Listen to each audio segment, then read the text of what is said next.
오늘은 본문의 말씀을 통해서 하나님의 전략 두 번째 시간으로 리빌딩이라는 제목으로 여러분과 함께 말씀을 나누기를 원합니다. 사랑하는 여러분, 살다 보면 우리는 삶의 어딘가에 무너졌다는 사실 앞에서 깊은 상실감을 느낄 때가 있습니다. 내 뜻대로 되어지지 않을 때, 또한 자식이 내 생각대로 움직여지지 않을 때, 또한 자식이 뜻하지 않는 상황 가운데 낙담해하고 무너지고 삶의 의미를 모른 채 재미없고 무력함을 느끼는 것을 볼 때 우리는 깊은 상실감을 느낄 때가 있습니다. 이뿐 아니라 우리가 관계가 무너질 때, 신앙이 식어져 버렸다고 느껴질 때, 또한 내가 신앙의 삶을 살아간다 하더라도 삶의 방향을 잃어버렸다고 느껴질 때, 또 다르게는 시도해 보아도 안 된다라고 느껴질 때 우리는 끝내 이렇게 고백하게 됩니다. 그만하자. 그냥 이대로 살자. 하지만 성경은 우리에게 전혀 다른 이야기를 들려줍니다. 무너진 자리는 끝이 아니라 하나님의 새로운 시작점이라는 것입니다. 저는 이것을 재건, 리빌딩이라고 부르고 싶습니다. 재건은 단순히 옛 모습을 복구하는 것이 아닙니다. 그때보다 조금 더 성숙한 믿음으로, 조금 더 단단한 신앙으로, 조금 더 하나님 중심적인 삶으로 세워지는 것입니다. 그런데 문제가 있습니다. 무엇이 문제 있는지, 무엇이 무너졌는지 잘 모를 때가 많다라는 것입니다. 겉으로 보면 멀쩡해 보이는데 속은 이미 무너져 버린 경우들이 많습니다. 우리가 성도들을 바라볼 때도, 또 목회자를 바라볼 때도 문제 없는 척 그렇게 보입니다. 강단 앞에 서면 굉장히 온화한 마음으로 설교하지만 목사들의 마음 뒤 안에서는 뒤엉키고 설켜있는 여러 가지 삶의 문제로 무너져 있는 가운데서 그런 척하며 앞에 서 있을 수도 있습니다. 우리가 공동체 안에 나눔할 때도 그렇지 않습니까? 내 삶의 모든 것은 무너져 있는데 마치 좋은 것처럼 그냥 가식적이고 외식적인 말들로 가득할 때가 또한 있지 않습니까? 우리가 이런 문제들을 우리가 발견하지 않을 때 마치 이런 상상을 해봅니다. 애초에 내가 걸어본 적이 없는 사람처럼 그냥 앉아만 있는 그런 모습들을 상상하게 됩니다. 그래서 우리는 오늘 이 느헤미야의 발걸음을 계속해서 따라가 보고자 하는 것입니다. 느헤미야는 황폐해진 현실 앞에서도 재건의 실마리를 정확하게 간파한 사람입니다. 그 비결은 자기 자신의 정체성을 잊지 않았기 때문입니다. 그의 가문의 이름에는 재건의 메시지가 고스란히 담겨져 있었다는 것을 우리는 지지난주 말씀을 통해서 함께 살펴보았습니다. 우리가 그것을 다시 떠올려보는 의미에서 그림을 보게 되면 아버지 하갈야는 여호와를 기다린 자란 뜻으로 포로의 고통 속에서도 끝까지 하나님을 기다린 믿음의 세대로 우리에게 보여주고 있습니다. 느헤미야 본인은 여호와께서 위로하신다는 뜻으로 절망 앞에서도 하나님의 위로를 기대한 사람으로 그려지고 있습니다. 그의 동생 하나님은 어떻습니까? 여호와는 은혜로우시다라는 뜻으로 하나님은 은혜라는 통로로 느헤미야를 재건의 자리로 이끄시고 계십니다. 사랑하는 여러분, 재건은 정체성 회복에서 시작됩니다. 내가 누구인가? 내가 하나님 안에서 어떤 사람인가? 하나님은 나를 통해 무엇을 이루려고 하시는가? 이 질문 앞에 우리가 분명한 답을 얻게 된다면 우리는 비로소 어디에가 무너져 있는지, 어디서부터 내가 시작해야 할지 분명하게 인식하게 됩니다. 그래서 저는 첫 번째 하나님의 전략 리빌딩으로 하나님의 선한 손, 이것을 함께 접근해 보자고 합니다. 여러분, 하나님의 손은 낙관주의가 아니라는 것을 우리가 함께 살펴보기를 원하는데 느헤미야 2장 8절 말씀을 우리 함께 읽도록 하겠습니다. 내 하나님의 손이 아멘. 여러분, 재건의 출발점은 하나님의 선한 손길이에요. 이것은 하나님의 도우심, 하나님의 은혜입니다. 그러나 여기서 중요한 사실이 있어요. 재건하는 믿음이라는 것은 가만히 앉아서 그냥 좋은 말로, 긍정적인 말로 이야기하는 낙관주의가 아닙니다. 제가 예배 전에도 잘 되고 있습니다, 기도하면 됩니다 라는 말은 아무것도 하지 않아도 된다는 뜻이 아닙니다. 재건하는 믿음이란 하나님의 일하심을 내가 신뢰하고 내가 움직이는 것입니다. 그래서 느헤미야는 기도했고 금식했고 두려운 가운데서도 왕 앞에 섰고 그 왕 앞에서 담대한 마음으로 요청하였습니다. 그리고 그 이후에 느헤미야는 하나님의 선한 손이 나를 도우셨다라고 고백하고 있는 것입니다. 하나님의 선한 손이 어느 한순간에만 국한되어진 것은 아니에요. 느헤미야의 삶에 일어나는 모든 순간들이 하나님의 손이 함께하였던 순간들이었습니다. 이는 내 삶을 뒤돌아 보았더니 모든 것이 하나님의 은혜였다라는 것과 같습니다. 중요한 것은 평소에도 이 사실을 느끼면서 고백하는 것이 더 귀한 것이에요. 시간이 다 지나서 이 모든 것이 하나님의 은혜였다, 이것도 물론 귀한 고백인데요, 지금 여러분이 이 자리에 앉아 있는 것, 또는 여러분이 이 자리를 벗어나 있는 것, 그 모든 삶의 과정에서도 하나님의 손길이 여러분과 함께 있다는 것을 느끼는 것은 여러분 그 삶에 굉장한 능력이 있습니다. 느헤미야가 자신의 정체성을 깨닫는 것도 하나님의 손길 가운데 있었습니다. 고국의 소식에 가장 가슴 아파하고 왕 앞에 서기까지 기도했던 모든 순간들도 하나님의 손길이 그와 함께하고 오셨습니다. 고국의 그 슬픈 소식 가운데 자신의 표정이 일그러져 있었음에도 그 표정을 자신의 얼굴 가운데 드러난 것조차 느끼지 못할 정도로 슬퍼했던 그 느헤미야가 왕 앞에서 큰 두려움을 가졌던 그 상황들도 하나님의 은혜의 손길 가운데 있었습니다. 그리고 자신이 죽을 수도 있었음에도 불구하고 담대한 마음으로 왕의 조서를 바꿀 만한 요청과 요구를 왕 앞에서 하게 되는 것입니다. 이 모든 것이 하나님의 손길이 그를 도운 것이었습니다. 느헤미야의 삶을 보더라도 그 모든 삶의 순간순간 과정들이 여러분 좋은 일만은 있지 않았습니다. 낙심의 소식들이 있었고요, 왕 앞에 도저히 나아갈 수 없는 두려움으로 가득했었습니다. 그런데 그는 이 모든 과정 가운데 하나님의 손길이 함께했다라고 고백하고 있습니다. 그런데 여러분, 우리는 우리의 마음속에 다른 생각들이 떠오릅니다. 열심히 기도하고 준비하고 시작했는데 일이 풀리기는커녕 꼬이기만 한다라는 생각입니다. 2차 포로 귀환까지 좋은 일들이 있었죠. 에스라를 통해서 여러분 종교개혁도 일어났습니다. 백성들이 한 마음이 되어서 여러분 성벽도 재건하고 성문도 다시 세우려고 운동까지 일어났습니다. 그런데 왕의 조서 하나로 인해서 모든 것이 중단되어졌습니다. 그런데 중단만 되었습니까? 성벽은 무너지고 성문은 불타버렸습니다. 일이 꼬일 대로 꼬여버린 것입니다. 느헤미야가 아무리 왕 앞에 선다 해도 풀릴 수 있는 기미조차 보이지 않습니다. 왜냐하면 왕이 내린 조서를 그 누구도 뒤바꿀 수 없기 때문입니다. 왕 앞에서 감정을 감추지 못하여 큰 두려움에 빠졌을 때에도 느헤미야의 삶을 들여다본다면 일의 진척보다는 꼬이는 상황만 보일 뿐입니다. 이런 상황 가운데 있다면 하나님의 손길보다는 내 운을 탓하거나 그런 상황을 원망하지 않겠습니까? 두 번째는 나만 빼고 잘 나가는 것 같은 생각입니다. 주변을 보면 다들 은혜 받는 것 같아 보입니다. 일이 잘 풀린다며 수많은 사람들이 간증을 합니다. 그런데 정작 내 삶은 제자리 걸음일 때 마음이 참 어려워집니다. 이 모든 것이 비교의식 가운데 나타나는 현상입니다. 그리고 나만 빼고 다 잘 되는 것 같아 보이는 것이죠. 세 번째는 내 실수와 나는 늘 부족하다라는 생각입니다. 느헤미야처럼 나도 당당히 나아가고 싶은데 내가 지은 죄나 늘 반복되는 실수들로 인해서 내 발목이 잡힐 때가 있지 않습니까?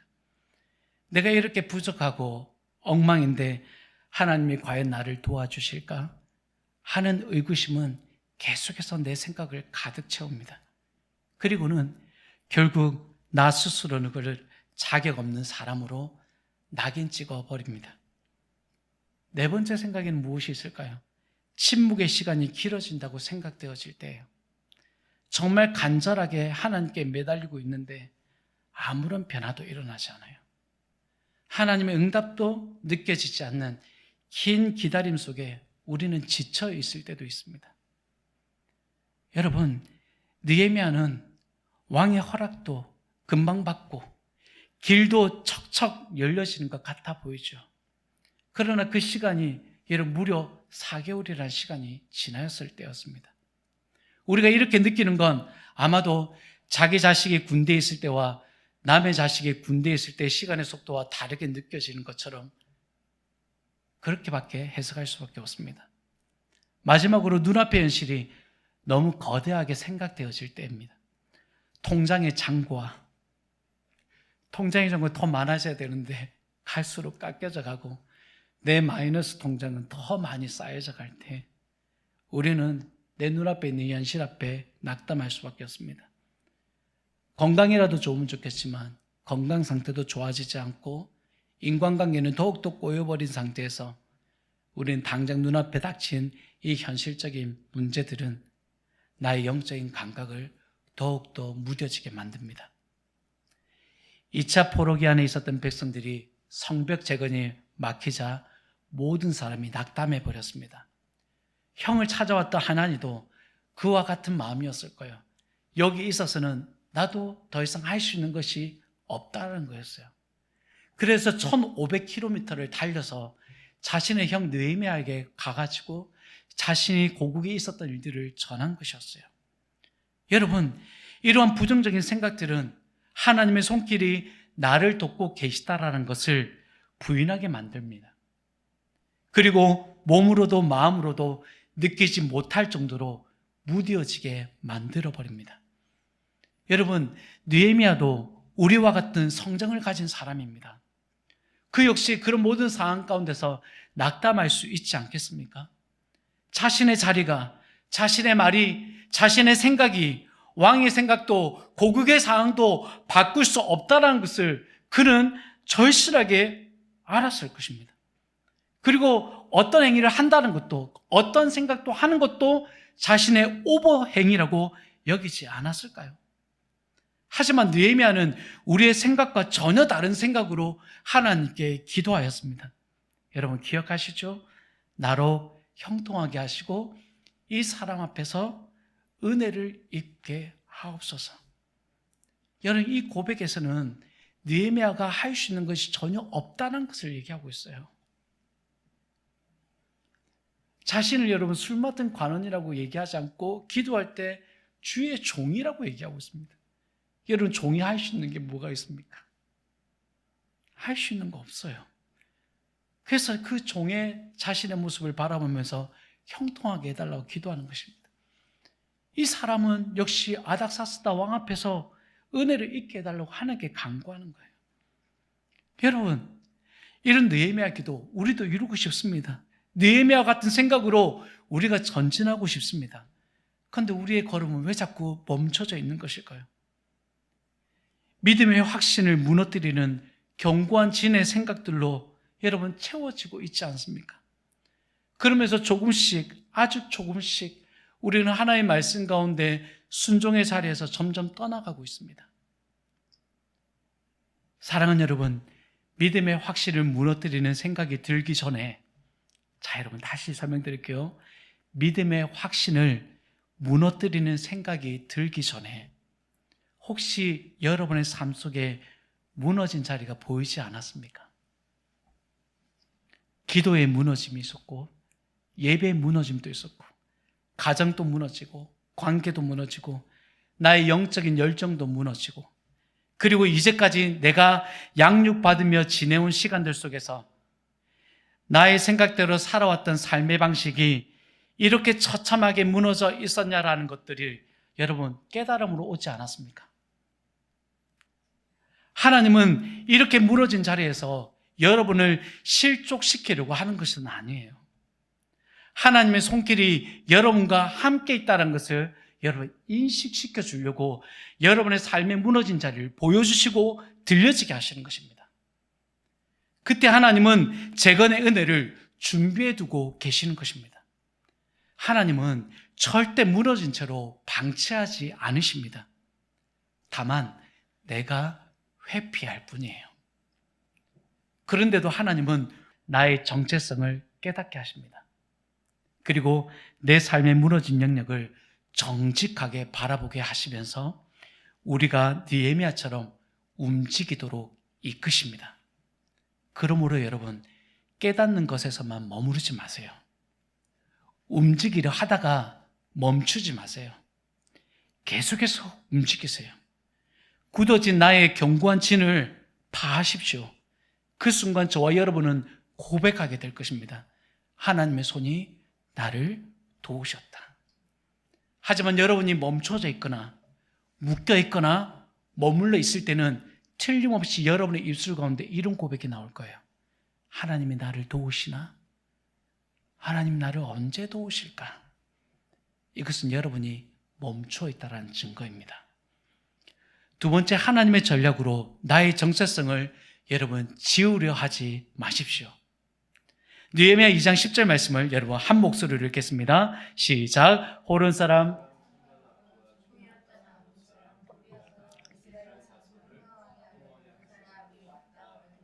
심히 근심하더라. 아멘.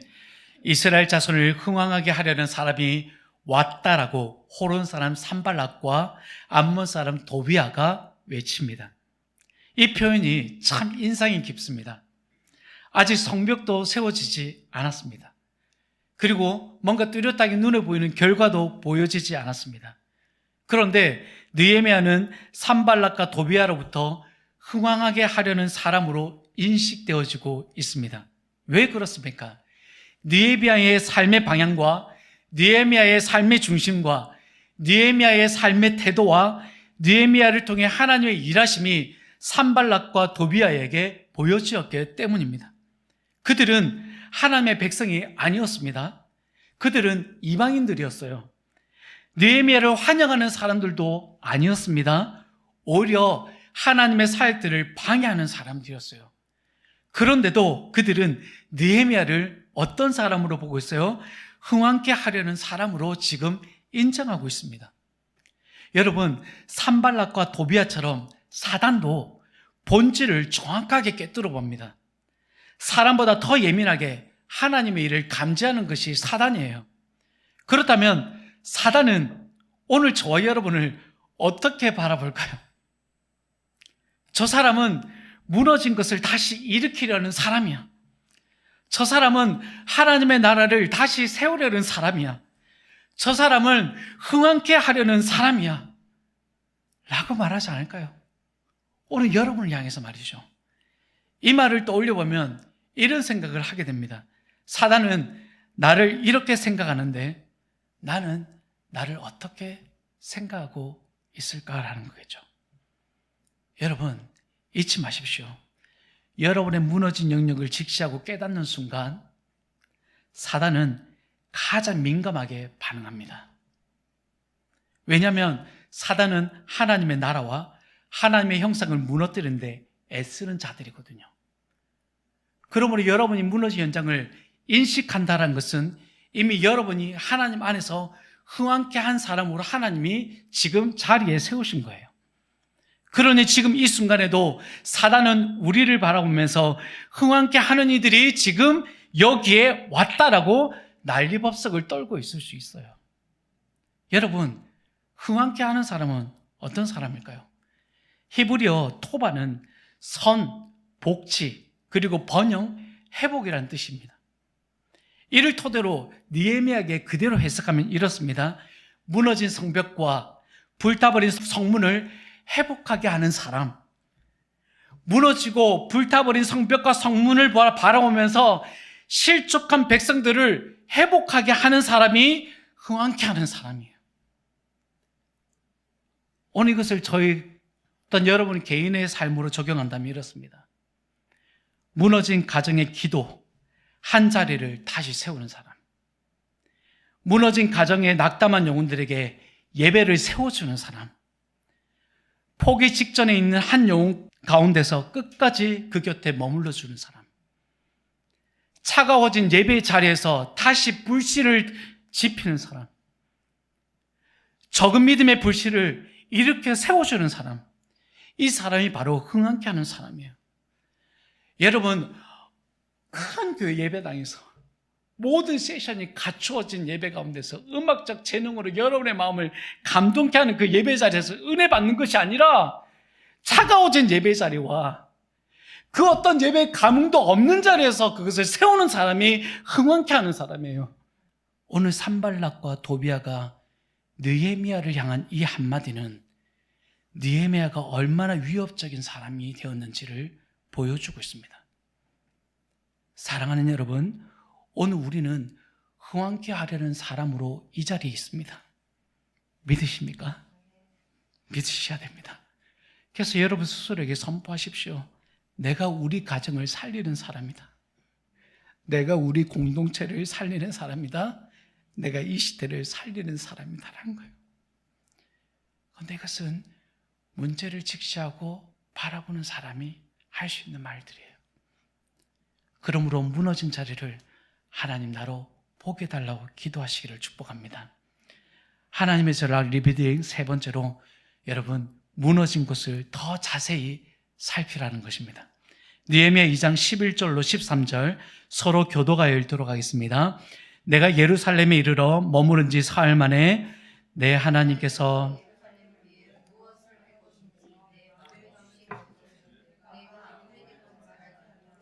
밤에 일어나 몇몇 사람과 함께 나갈새 내가 탄 짐승에는 다른 짐승이 함께 읽겠습니다. 그 밤에 골짜기 문으로 나가서 용적으로 분문에 이르는 동안에 보니 예루살렘 성벽이 다 무너졌고 성문은 불탔더라. 아멘. 하나님의 리빌딩은 가장 처참하게 무너진 현장을 발로 직접 밟으며 그 깊이를 가늠하는 것에서 시작합니다. 여러분, 느헤미야가 굳이 밤중에 무너진 성벽을 사차치 살펴야만 했을까요? 느헤미야는 예루살렘에 도착한 후에 사흘간 침묵하며 머물렀습니다. 그 사흘의 기간 동안은 자신이 예루살렘을 위해서 해야 할 일들이 무엇인지 준비하고 있었습니다. 그래서 그는 밤에 몰래 나가 무너진 성벽과 불탄 성문들을 확인했습니다. 우리는 종종 내 마음에 무너진 구석을 제대로 보지 못한 채 잘 될 거야 라는 막연한 긍정으로 덮어버리곤 합니다. 깊이 들여다 보아야 하지만 그러지 않으려고 합니다. 하지만 하나님은 우리가 이 무너진 부위를 정확하게 직면하기를 바라십니다. 더 깊이 그 무너진 게 어떻게 무너졌는지를 더 자세히 살펴보기를 원하십니다. 어디가 얼마나 깊게 파였는지, 어떤 부분이 가장 먼저 보수되어야 하는지 구체적으로 알아야 비로소 실질적인 회복이 시작될 수가 있습니다. 예를 들어 내가 부부와 다툼이 생겼어요. 내가 갑자기 화가 나고 분노가 일어납니다. 그런데 분노가 일어나는 가운데 내가 단순하게 미안하다는 말로 그쳐서는 안 된다는 것이에요. 내 이 분노가 어디에서부터 시작되었는지, 내 이 분노가 왜 불일듯 일어나는지 그 원인을 내가 더 찾아갈 수 있도록 깊이 들여다 봐야 된다는 것입니다. 여러분이 공동체를 바라볼 때도 마찬가지입니다. 단순하게 겉으로 드러나 있는 문제 그 하나만을 가지고 비판만 하는 것이 아니에요. 더 깊이 들어가서 그 원인을 우리가 바라봐야 돼요. 느헤미야가 여러분 사흘 동안 그것을 한 것입니다. 그런데 우리는 이 무너진 영역을 자세히 들여다보려고 하잖아요. 또 누군가 알려주었음에도 그걸 고치다가도 그냥 도중에 그쳐버리는 거예요. 나는 여기까지인가 보다. 더 깊이 나가려고 하지 않아요. 그런데 여러분 그것은 여러분 생각이에요. 하나님의 생각은 더 깊이 더 자세히 들여다보는 것입니다. 느헤미야 2장 12절을 보게 되면 하나님께서 내 마음에 주신 것을 내가 아무에게도 말하지 않았다라고 말하지 않습니까? 그 이유는 하나님이 내게 주신 마음이 내 개인의 야망이 되어서 그럴싸한 나의 모습으로 드러내려고 하는 것을 방지하기 위함이에요. 얼마나 여러분 그 사람들한테 위대해 보일 수 있겠어요. 그런데 느헤미야는 그런 모습으로 사람들 앞에 서지 않았습니다. 그 마음이 실제 고통의 현장에서 느헤미야는 확인하고 있었던 거예요. 하나님이 나에게 주신 그 마음이 그 무너진 성벽과 성문을 자세하게 들여보면서 이것이 진짜인지 아닌지 더 자세히 들여다본 겁니다. 느헤미야는 밤의 적막한 상황 속에서 성벽의 잔해를 바라보고 하나님의 마음을 더 깊이 읽게 되었을 거예요. 여러분, 우리도 마찬가지입니다. 내 삶의 무너진 영역, 관계 파편에 깨어진 자존감을 자세히 들여다보십시오. 하나님께서 여러분에게 주신 마음을 여러분 확인하게 되실 거예요. 왜 하나님이 나를 이곳으로 부르셨는지에 대한 이유도 가슴 깊이 하나님이 깨닫도록 역사하실 것입니다.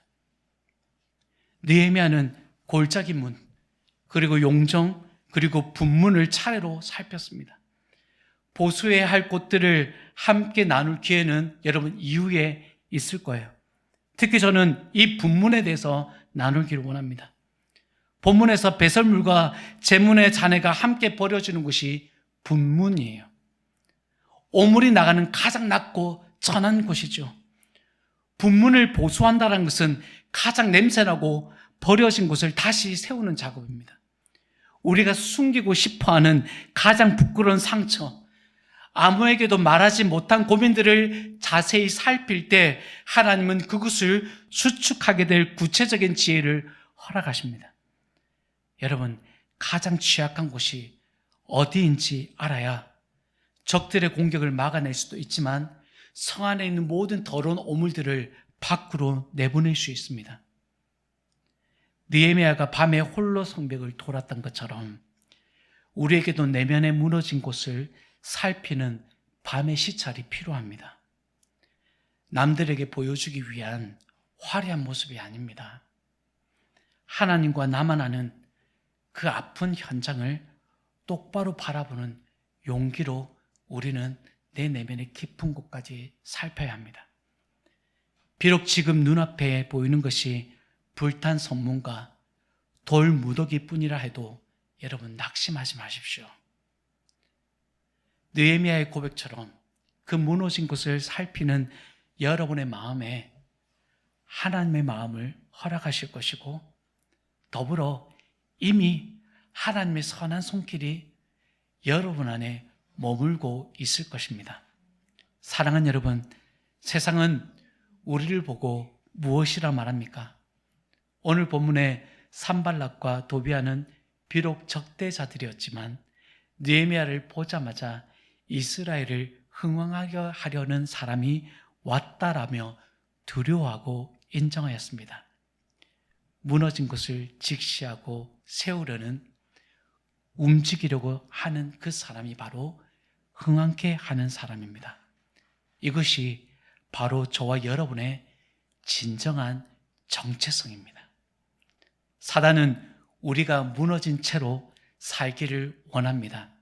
하지만 하나님은 우리로 그런 삶을 살기를 원하지 않습니다.